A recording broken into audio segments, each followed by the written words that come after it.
ग्रामीण महाराष्ट्राचा आवाज। एकीकडे महाराष्ट्राला 5 ट्रिलियन करायला निघाला तुम्ही, आणि ग्रामीण महाराष्ट्राचं काय स्थिती आहे?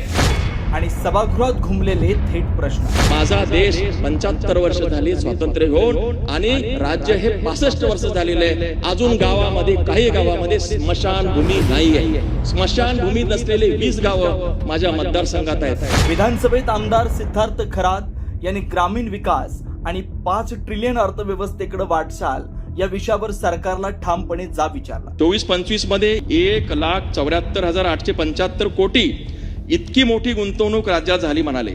25-26 मध्ये 91,337 कोटी इतकी परकीय गुंतवणूक राज्यामध्ये आली, आणि 2026च्या जानेवारीमध्ये 30 लाख कोटी इतकी रुपयाची गुंतवणूक सामंजस्य करार केल्याची मोठी बातमी आपल्याला दिलेली आहे। नुसत्या गुंतवणुकीचे मोठमोठाले आकडे, मंत्री महोदय, मोठमोठाले आकडे गुंतवणुकीचे।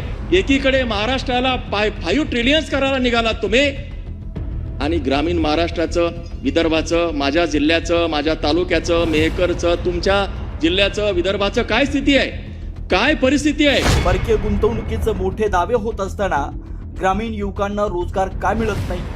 स्थानिक उद्योगांसाठी ठोस धोरण कुठं आहे? विदर्भासह ग्रामीण भागातील औद्योगिक वसाहतींमध्ये भूखंड वाटपातील विलंब, प्रशासकीय अडथळे आणि कौशल्य विकास योजनांची अपूर्ण अंमलबजावणी या मुद्द्यांवर त्यांनी सरकारला थेट प्रश्नांच्या मालिकेतून घेरलाय। औद्योगिकीकरणाचा विषय सगळीकडे होतो। महाराष्ट्रामध्ये अजून MIDCs नाहीत, ग्रामीण भागामध्ये औद्योगिक महामंडळ नाहीत, औद्योगिक शहरं नाहीत।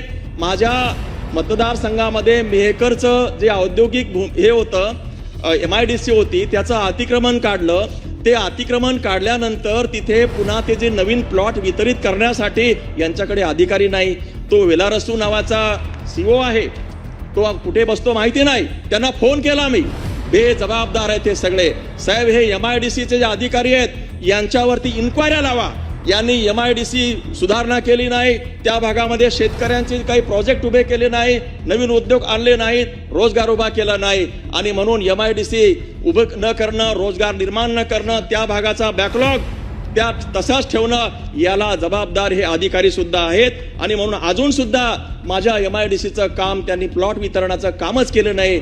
40-45 वर्षापूर्वीची MIDC झाली, तिची परिस्थिती अद्याप आहे। आणि म्हणे महाराष्ट्राला म्हणे कुठं नेत आहेत, नका कुठे नेऊ, आम्हाला आमच्या बेसिक सुविधा त्या ठिकाणी करा। एका आमदारांना विचारलेले ठाम प्रश्न सभागृहाचं लक्ष वेधून घेत आहे, आणि सरकारलाही उत्तर द्यावं लागतंय। मुख्यमंत्र्यांनीही त्यांच्या मुद्द्यावर उत्तर देत राज्यातील गुंतवणूक, होत असलेले बदल आणि विकासाची दिशा सभागृहासमोर मांडली। अनेकांना हा प्रश्न पडतो की हे 1 ट्रिलियन 5 ट्रिलियन तुम्ही बोलता, हे शक्य आहे का?